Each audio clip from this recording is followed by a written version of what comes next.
Scorpio. Hey, Scorpio. Welcome to the weekly reading. Let's go.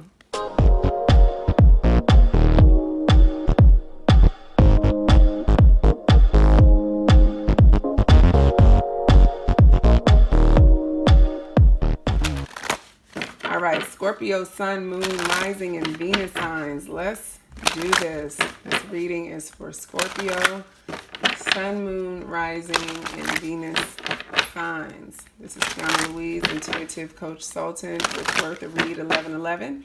Here to take a look at your twin flame connection, your deep soul connection, and the challenges that you're facing in that connection at this time. You and your person are in some sort of separation, challenge, not communicating. If you are, it's very limited, and so you're looking for some clarity. My job is to give it to you. Okay, so just to get you up to speed on everything that's going on. Number one, thank you for your likes. Thank you for your shares. Thank you for your subscribes. Thank you for booking private readings. Love connecting with you guys. Number two, new moon, Capricorn. No, I was almost about to say Capricorn. New moon in Cancer happening right now. Scorpio, or not right now, but the energy is building toward that on the 20th. That's when the new moon will be happening, but it's happening opposite Saturn. So what I did was, because that is potentially a challenging energy that can really test our resolve, our ability to stay the course with, everything that we've been working so hard on, and have the ability to shift us into lower vibrational energy and perspectives around everything in our life, including our connections. I wanted to pull from my Kuan Yin oracle. Kuan Yin is the goddess of love and compassion. She's also the maiden of the moon. So I feel like she can help us choose more empowered perspectives around whatever we're dealing with. So to start off the reading, we're pulling the energy of the connection, the overall energy of the connection from the Kuan Yin Oracle deck. And what came out for you, Scorpio, as the energy of your connection overall is many hands of the goddess. Wow, this is the number 17 card. 1 + 7 is 8. 8 to me represents infinity. It also represents movement and change, right? So let's see what this card actually means. So, this card talks about Kuan Yin bringing blessings to multiple projects, many different parts of your life and your consciousness. She's not just limited to blessing one area of your life at one time or doing one thing at one time. So it's like, don't be afraid to open yourself up to this energy and really surrender to her guiding wisdom and creative genius for right now, right? Because there's so much you can accomplish with this energy. So you may feel scattered this week as we move into this, Capricorn, or I keep wanting to say Capricorn. I don't know why. That's an intuitive thing. Maybe your person is a Capricorn, Scorpio. I don't know. But it's in Cancer, and maybe the energy of the new moon in Cancer opposite Saturn is having you question whether or not, having your hands in so many things, your attention on so many things is really the best thing for you at this time. This card is saying, hey, don't worry about it. You don't have to be linear in your thinking around this. Sometimes you might need to stretch your attention span across numerous projects, across numerous, areas of your life, particularly when you have a lot of naturally creative energy at your disposal, which you do have right now. So don't worry about being stretched beyond your capacity, right? You will still be productive, right? And that's the energy of the connection. You guys might be dealing with a lot of different things at this time. Maybe both of you are really busy, stretched thin, wondering how you can have your foot in this connection and in all of the other places that you need to be at right now. Don't worry about it. You can do it. You can do it. However, when you feel the need to step back, when you feel the need to rest, do that. Trust that. Move toward that. Okay, because that also is a part of the process. When you feel the need to back off of this person, off the connection, to give each other space, trust that, move toward that. That's a good thing. So let's see what's going on in the connection right now in the way of conflict. What is blocking you guys at this time? Is it being busy? Is it being distracted? What is it? What's going on?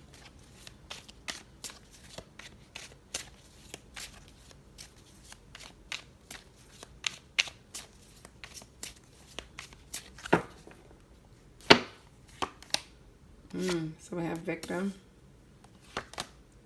We have mask. And we have dark night of the soul. At the bottom of the deck, we have release. So there's some challenging energy coming up right now that's causing some fragmentation within the connection. And it really needs to be released. And here's the deal. The good news is with this kind of energy, it comes up to not just release, but to transform. But it doesn't necessarily feel good. It's that dark night of the soul energy, which is like a total awakening, wake-up call, right? It's about shedding all the layers, all the masks, and you are not able to play the victim in that energy, right? That energy really sticks it to you in a way where you cannot deny yourself any longer. You cannot stay stuck in any stories you've been telling yourself that you're the victim, you're not at fault. No, that energy is all about you getting clear within yourself and taking responsibility for your own wounding, your own issues. Okay? And so now it makes sense that this card is coming up, the many hands of the goddess, because I feel like a part of this has to do with, you know, you feeling stretched thin. Scorpio is like, how much more healing can I take? How many more layers of the mask can come off? Like, I'm feeling trapped here, like it's a never-ending cycle of pain. Will it last forever? And the answer is no. It's being released. And even though it feels like there's this numbing happening as a result, trust me, there is a rhyme and a reason to it. Okay? So let's clarify this energy with some tarot.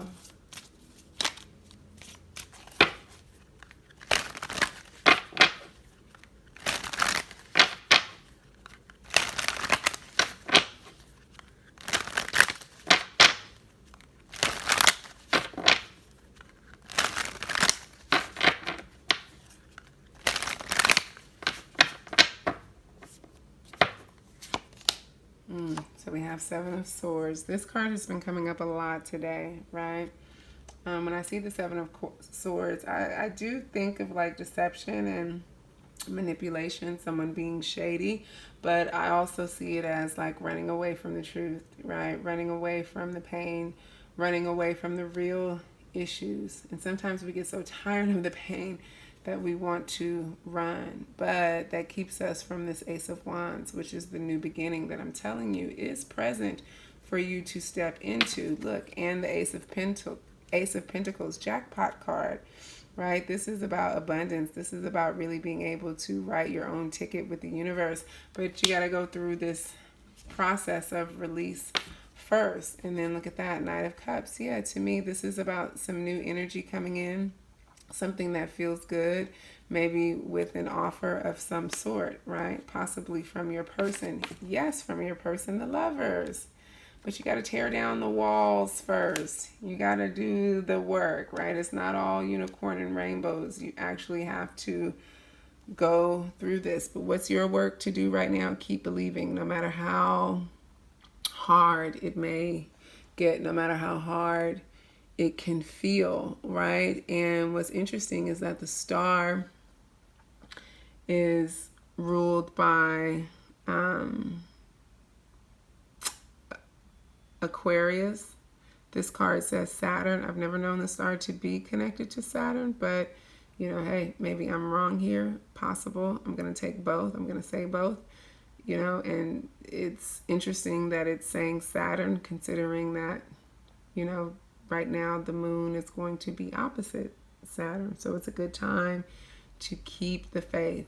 You really got to keep the faith right now, because there's a lot of things happening that, you know, could cause you to lose hope, and you don't want to do that.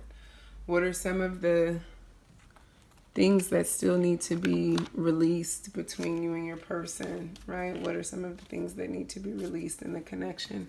Because I feel like this dark night of the soul energy has been hanging around for a while, and you're like, oh my God, set me free, set me free.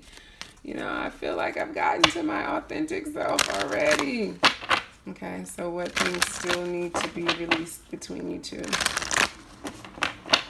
Oh, and by the way, that Lover's card, Gemini, your person may be a Gemini, possibly.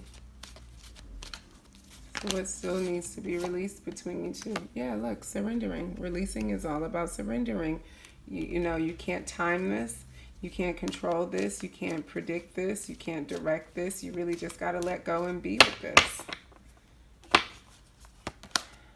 Yep, and what do you have to surrender? The pain of it, the grief of it, the despair, right? You can sit with the pain and not be in grief and suffering around it. You can feel pain and choose to not suffer behind it, right? You don't have to suffer as a result of what's happening in this connection, right? You could choose to actually, you know, take the perspective of appreciation, right? Take the perspective of what came out in that many hands card, which is, you know, I can be many things at once, right? And so yes, you can be in pain, but it doesn't mean that you can't also be happy at the same time, that you can't also be in appreciation, that you can't thank the pain for showing up to teach you this lesson of surrendering.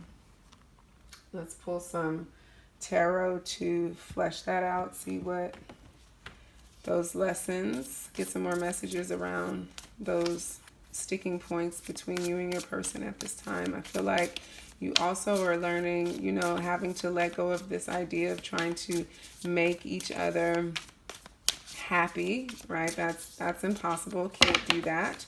And that can cause a lot of stress and pressure in the connection, right? Each of you having to surrender the idea of, you know, trying to please the other, because you can't do that, you know? So we have the High Priestess pop out, you know, and oh, I love that the High Priestess popped out, because that's the Moon card, and, you know, we're under this new moon, which may be inviting us to really go in and uncover some things. Yeah, uncover what's really at the source of the pain and the grief and the suffering, what's really bothering us, right? Intuitively, it's not this other person not doing what we want them to do. Something's out of balance, though. Six of Pentacles. Maybe we feel deep down inside they're not giving enough. Maybe we feel like we're not giving enough, right? But there's some sort of imbalance, something that needs to be turned right side up, right, and balanced out. And look at the bottom of the deck. It's the energy between you two. We have the Lovers again. You really got to balance out that energy between you two. I'm hearing that there needs to be some communication. The Lovers is the Gemini card, which is ruled by Mercury, the planet of communication. Okay? So I want to, because it came out twice, I want to see what that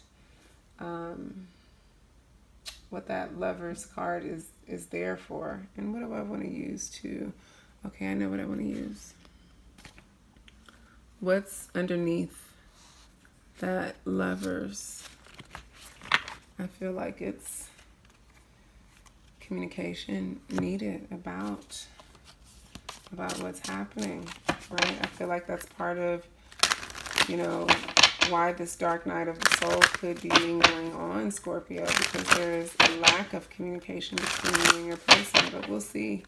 We'll see what comes out. That's what I'm picking up on intuitively. It's like you may have tried to reach out numerous times and, you know, clear the air, clear the energy, and nothing came up. And so you've been forced to just, kind of figure things out by yourself, and that's been frustrating. So we have receptive, we have lust. So with this receptive energy, this is about someone opening their heart, being vulnerable. Then we have lust, dealing with all of this pent-up sexual energy that's really intense. That's been difficult.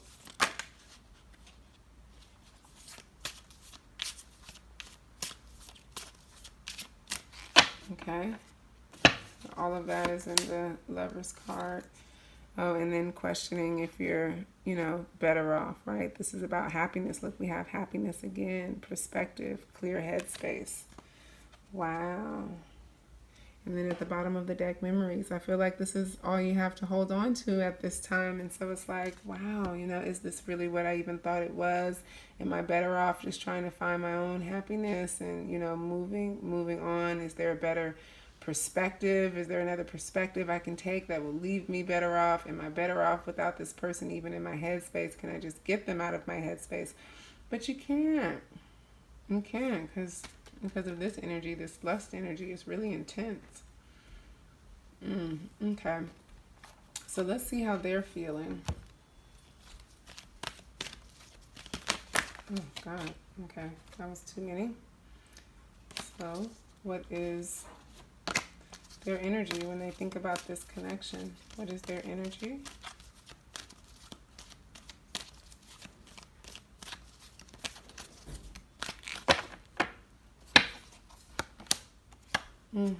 So we have anxiety. They're stressed out. They're worried.